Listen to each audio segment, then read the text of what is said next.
Kepala Desa, bagaimana kabarnya? Bertemu lagi tentunya bersama di SNTV. Nah, kali ini ada yang berbeda karena kita akan ngobrol-ngobrol langsung dengan salah satu di program Wajah Sardono Harjo dengan Bu Nurjanah. Bagaimana kabarnya Bu Nurjanah? Sehat ya? Alhamdulillah. Alhamdulillah. Jadi kita mau ngobrol-ngobrol santai bersama beliau. Ini salah seorang tokoh yang sangat memberikan prestasi di Sardono Harjo tentunya. Nah, Bu Nurjanah, terkait dengan kesehatan, Ibu kan sebagai duta sebagai bidan desa Sardono Harjo. Nah, apa yang membuat motivasi Ibu untuk masuk ke bidang kesehatan itu diawali bagaimana, Bu? Mbak Ajeng, mungkin sedikit cerita ya. Awal mula saya termotivasi itu sebenarnya karena dorongan orang tua, pertama kali jujur ya. Jujur dari orang tua. Karena waktu itu tahun 91 ya mungkin ya, saya lulus SMP, itu orang tua itu memberikan motivasi. Duk, besok kalau kamu lulus SMP, saya masukkan ke sekolah perawat ya, kayak gitu, supaya nanti intinya bisa gampang, nomor satu yaitu tidak munafik, gampang memang mencari pekerjaan waktu itu.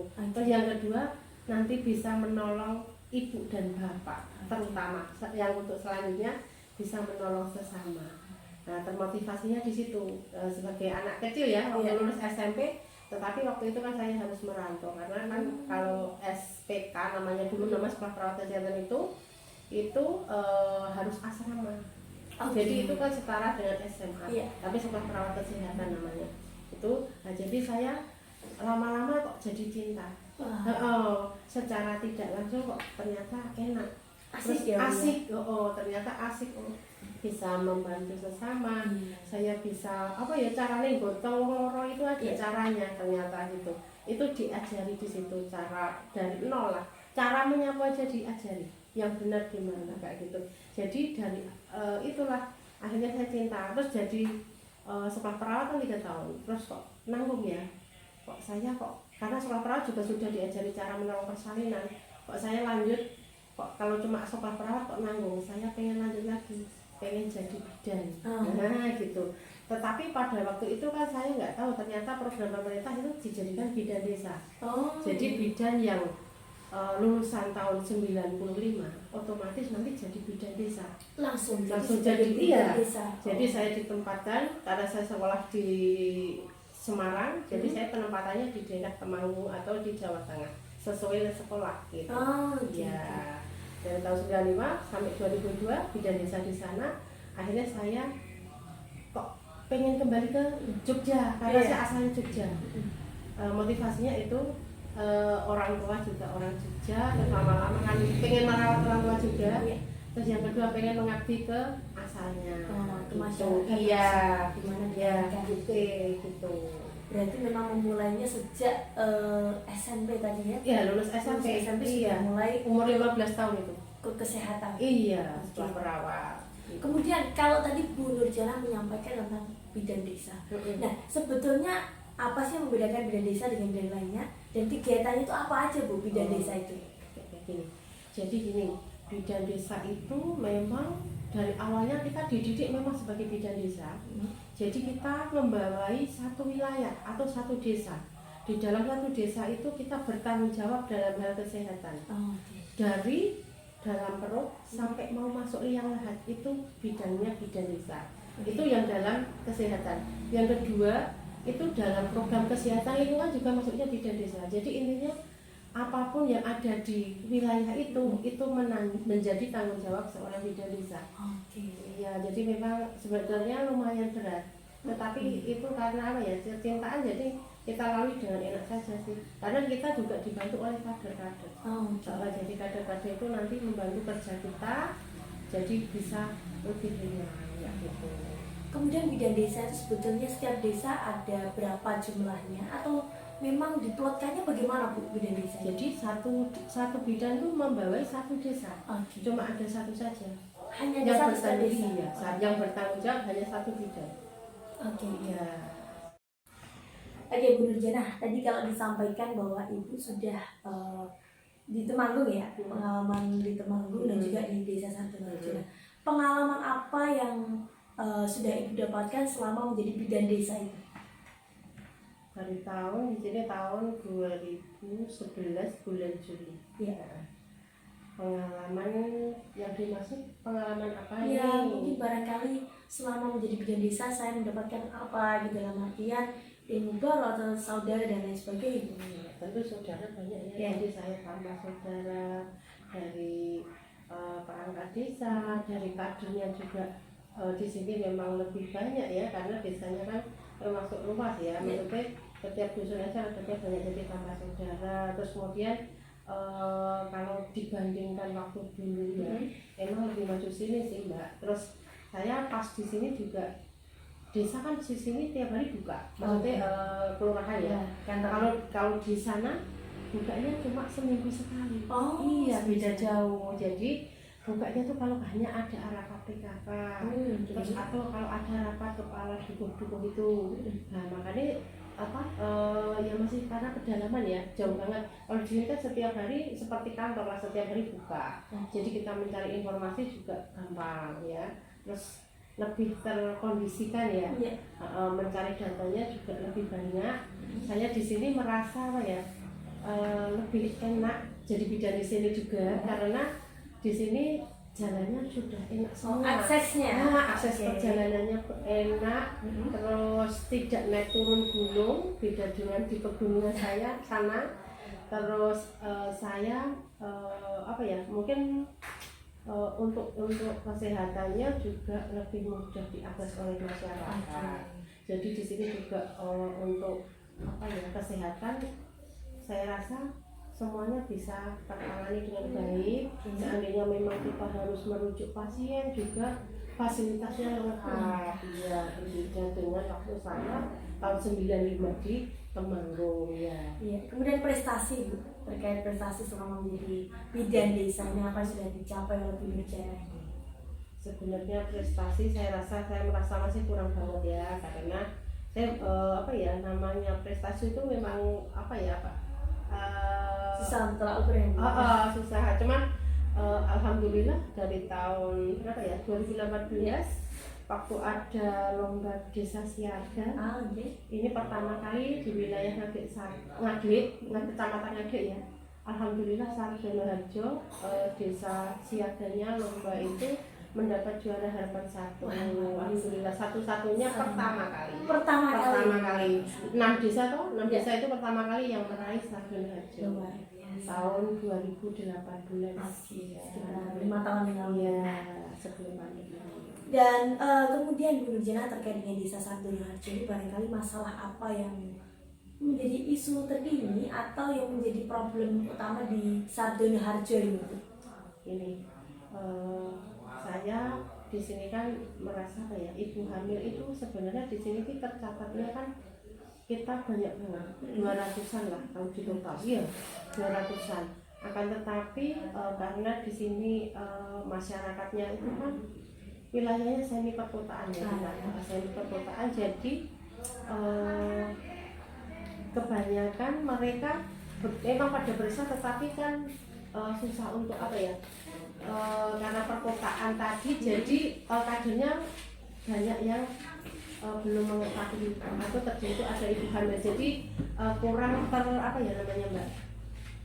Mbak, ibu hamilnya itu kan karena pendatang, jadi kurang tidak terdaftar itu loh.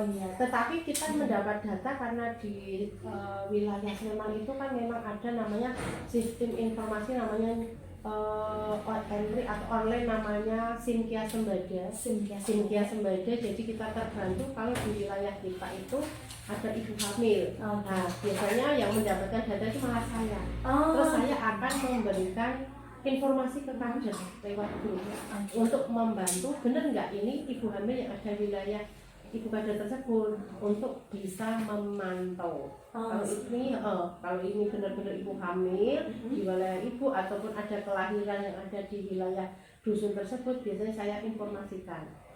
Ya, biasanya datanya malah banyakkan dari rumah sakit yang masuk lewat online tadi ataupun dari bidan-bidan praktek yang ada di wilayah Ngaglik ya. Itu susahnya di situ karena wilayah perkotaan, jadi ibu kader juga banyak yang tidak bisa mengakses ya, karena mereka juga nggak laporan, karena di sini kan dia banyak kan pendatang kan, atau cuma kontrak kos gitu. Akan tetapi karena kita itu bidang kesehatan, kita mendata kalau sudah 6 bulan lebih itu disuruh untuk mendata. Karena kalau nggak terdata nanti dia akan bilang nggak ada yang data. Iya. Jadi kita kerjasamanya seperti itu. Oke, selama menjadi bidan desa, suka duka yang paling berkesan apa, Bu? Nih dukanya itu dukanya dulu deh. Dukanya itu saya itu kan setiap bulan sebenarnya ada kegiatan kayak kelas ibu hamil gitu ya. Saya tuh pengen kelas ibu hamil itu bisa dihadiri oleh ibu hamil yang saya undang.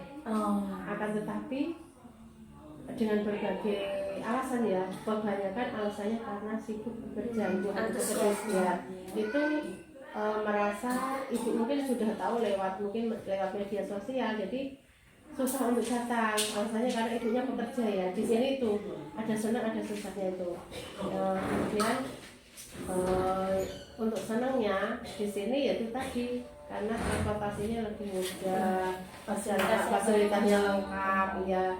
Jadi sebenarnya saya nggak masalah, saya enjoy aja, senang di sini. Cuma susahnya itu tadi ibu hamil ataupun ibu balita, karena mereka sudah pada periksa di rumah sakit dengan dokter SPOD, merasa tidak perlu untuk datang dengan undangan yang saya sampaikan lewat tadi gitu. Susahnya di situ. Kemudian untuk target dari Bu Nurjana sendiri, target atau program ke depan dari bidan desa sendiri apa? Ini rencana kemarin saya katakan tahun 2023 ini kan kita pengen mengadakan posyandu remaja ya. Nah, untuk posyandu remaja ini paling enggak 1 desa 1 bisa berjalan ya. Karena saya pengen remaja-remaja, terutama yang remaja wanita itu kan untuk mencegah stunting itu dimulai dari remaja. Nah, nanti ada pemeriksaan seperti HB. Kalau HB-nya itu bagus, berarti nanti untuk kedepannya ibu itu tidak anemi. Kalau nantinya tidak anemi akan menciptakan atau akan menjadikan seorang anak itu tidak stunting. Jadi dimulainya dari remaja. Akan tetapi kalau ibu remaja kemudian kalau mantan sampai hamil itu ibunya itu anemia atau KIK, kekurangan gizi dengan lingkaran yang kecil itu juga pengaruh akan menyebabkan stunting. Jadinya saya dengan adanya posyandu remaja itu saya berharap nanti akan terpantau sehingga nanti seandainya ditemukan remaja dengan anemia atau stunting akan ada intervensinya. Mungkin dengan penambahan tablet tambah darah dari desa kerjasama dengan dana desa, kemudian kerjasama dengan puskesmas, dan gitu dengan pemeriksaan laboratorium nanti kita bisa periksa. Kemudian disediakan alat-alat untuk pemeriksaannya gitu. Sebenarnya itu gratis itu, Bu. Ya nanti itu swadaya. Makanya dari desa tadi. Desa paling menyediakan itu aja alatnya. Nanti saya siap untuk. Jadi yang menjadi planning nanti adalah posyandu remaja. Posyandu remaja nomor 1 itu saya pengennya itu bisa terbentuk tahun ini ya. Kalau kelas ibu hamil terus kemudian kegiatan lainnya itu kan sudah berjalan terus sebenarnya. Banyak sih sebenarnya kegiatan bidan desa itu, kunjungan ibu hamil pokoknya yang resiko-resiko untuk balita ataupun bayi resiko itu mesti kita kunjungi bersama dengan kader gitu. Tetapi kan yang selama ini belum bisa terbentuk itu ya posyandu remaja tadi. Jadi memang sebelum ini memang harus dicegah, dan sebelumnya pendidikan terkait dengan kesehatan ini memang dari remaja harus dimulai. Iya, dimulai dari remaja, sebenarnya dari usia 10, dari SD loh. 10 tahun sampai 18 tahun. Iya. Jadi berikutnya barangkali menjadi puncak dari pertanyaan, yakni pesan dari Bu Nurjana kepada sahabat desa, terkhusus dari Desa Sardonoharjo terkait kesehatan gitu, Ibu, bisa disampaikan. Mungkin buat seluruh keluarga ya, terutama untuk calon ibu ataupun untuk remaja laki-laki, selalu jaga kesehatan dengan memperhatikan ataupun menyayangi dirinya sendiri. Jaga pola makan dengan gizi seimbang, pola hidup sehat, ya, pola hidup sehat. Banyak ya pola hidup sehat buat laki-laki ataupun perempuan ya. Terus kemudian untuk bersosialisasi atau bergaul dengan baik, dengan lingkungan yang baik, supaya nanti akan terarah untuk masa depannya, terutama untuk kesehatannya ya. Dengan itu bisa dilaksanakan atau bisa dilakukan, insya Allah nanti angka kesehatan akan meningkat ataupun derajat kesehatan akan meningkat, karena remaja itu adalah tolak ukur untuk derajat kesehatan untuk masa depannya, untuk menciptakan generasi penerus yang sehat dan cerdas. Iya, itu sih. Baik, sahabat desa, tentunya ini adalah pembahasan yang sangat penting terutama bagi kita, tak hanya remaja ya, tapi memang kita harus memulai dari remaja, bahkan dari sejak umur 10 tahun. Dan sahabat desa, tibalah kita di akhir acara. Tentunya sahabat desa jangan lupa untuk mengikuti terus dalam program Wajah Satu Radio. Dan sampai jumpa kembali di Wajah Satu Radio berikutnya. Dadah.